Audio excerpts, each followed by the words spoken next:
Hi, and thank you for looking. I wanted to do a short video on my 1970 Bridgehampton Blue Corvette Roadster. The car's a two-owner car, 89,000 original miles. That's documented by 48 years of service invoices. Aside from that, the car is very, very original. Now, what I mean very original, of course, the car's been repainted. The car was repainted once about 18 years ago. They did an excellent job. It's the correct Bridgehampton Blue. But aside from that, the interior is 100% original, including the carpet. Bumpers are original. All glass is original with the Astro ventilation hallmarks on the glass. No significant scratches on any of the glass or anything like that. This car is a no-hit car. And what I mean by no-hit car is, obviously, it was never been hit. And that's a big thing when you're buying one of these, C1, C2, C3 Corvettes, or any Corvette in that matter. It's because they're hard to be repaired. This car has all the original bonding strips in place. The front end has never been messed with. All four corners, I've been in there, dug around. The car has never had any collision repair whatsoever. Furthermore, the C2 and C3 Corvettes are notorious for having rusty frames.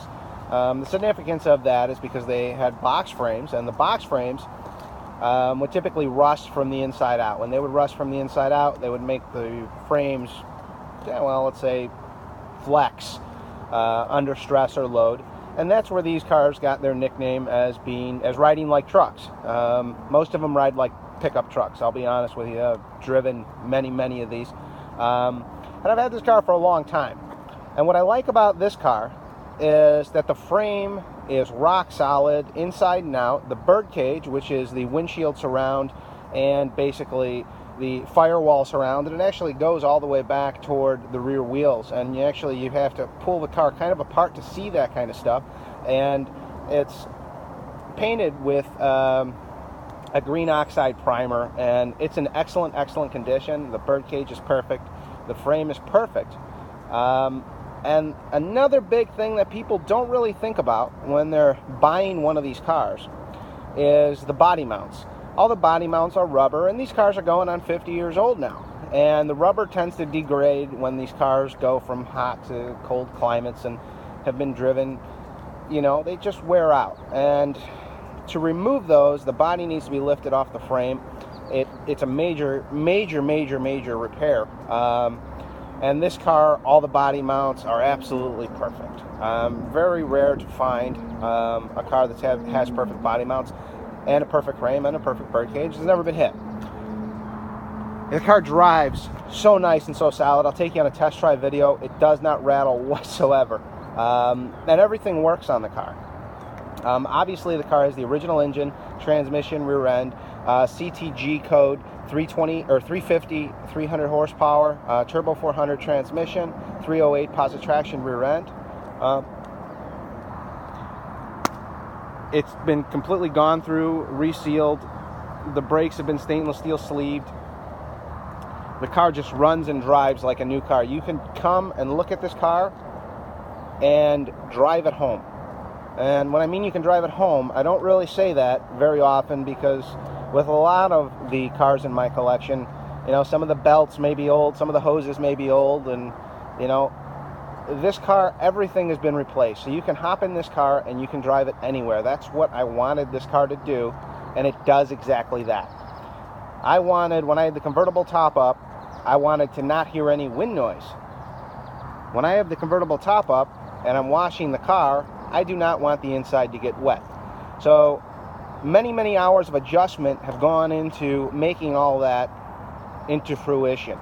I wanted all the gaps to be perfect. A perfect 3/8 inch in the front of the door, 3/8 inch in the back of the door. I wanted them to close properly. So I've spent countless hours going through this car. I wanted every gauge to work. I wanted the cigarette lighter to work, not because I smoke, but because I want to charge my iPhone.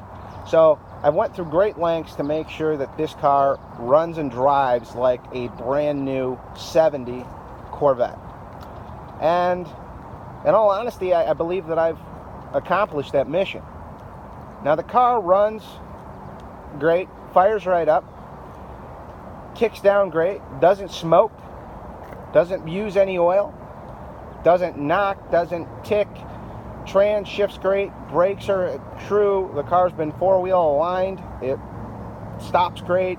The interior's in great shape. Instead of walking around in circles talking about cars, let's look at it. So we've got all original door panels. We go ahead and we look here. We've got the original, all this paint in the jambs is all original. We've got the original VIN sticker in the door jamb. Now you'll see rust typically manifest itself here because these cars had metal frames around the fiberglass door shell, and that's something to look out for. And this car's completely rust free. Let's continue on to the interior. The seats, obviously original to the car. Seat belts original to the car, date coded. They're in really nice shape.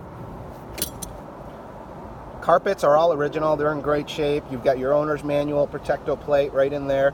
The radio is not original. It's about a 1994 aftermarket, but it does work.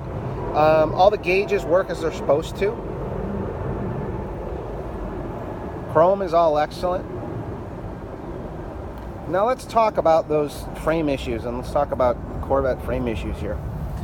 Now typically, this car is not detailed in any way underneath, but typically, I don't know if you can see it, but these kick-up areas here collect water, and these jacking holes collect water. And what happens is these frames rot out from the inside out. So this car is rock solid. The frame is rock solid. Kick-up areas, everything else is just perfect on this car.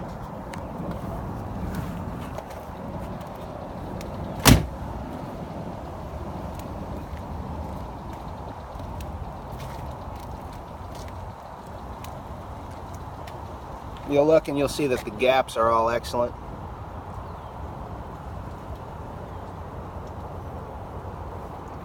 The doors close great. Some of these Corvettes, you'll literally hop in them, and as you're driving them, the doors will hit the quarter panels. It's really crazy.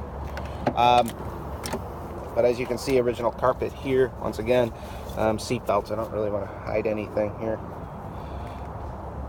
Dash is free of cracks, and this is all original, so this is all 48 years old.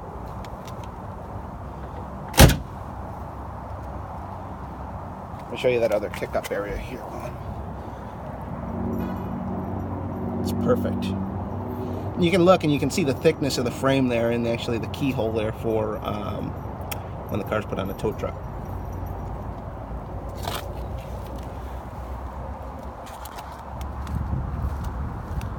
Now this car actually still has the tank sticker in the gas tank, or on top of the gas tank anyway. I went ahead and removed the rubber boot, and it's right here.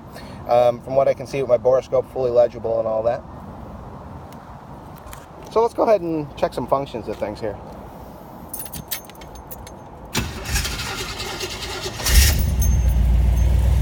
Car fires right up, runs great. Headlights work great.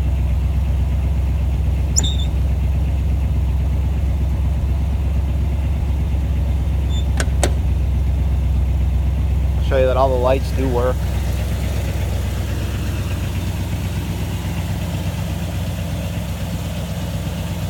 We have one high beam bulb that is out, and that was my reason for turning the high beams on, was to show you that.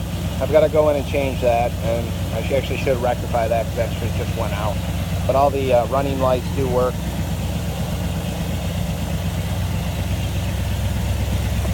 The reverse lights work. License plate light. Let's go ahead and look at those fiber optics.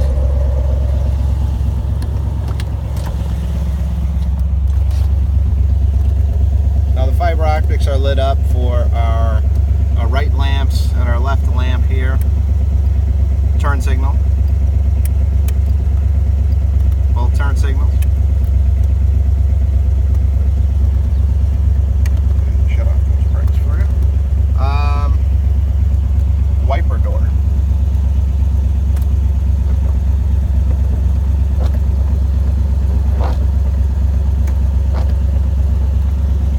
Wiper door stows the way it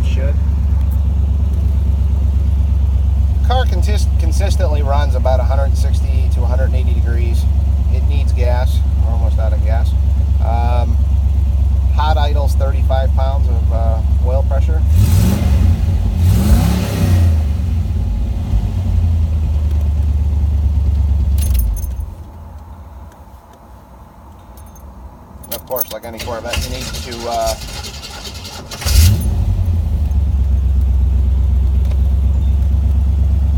start it up to shut the headlights off.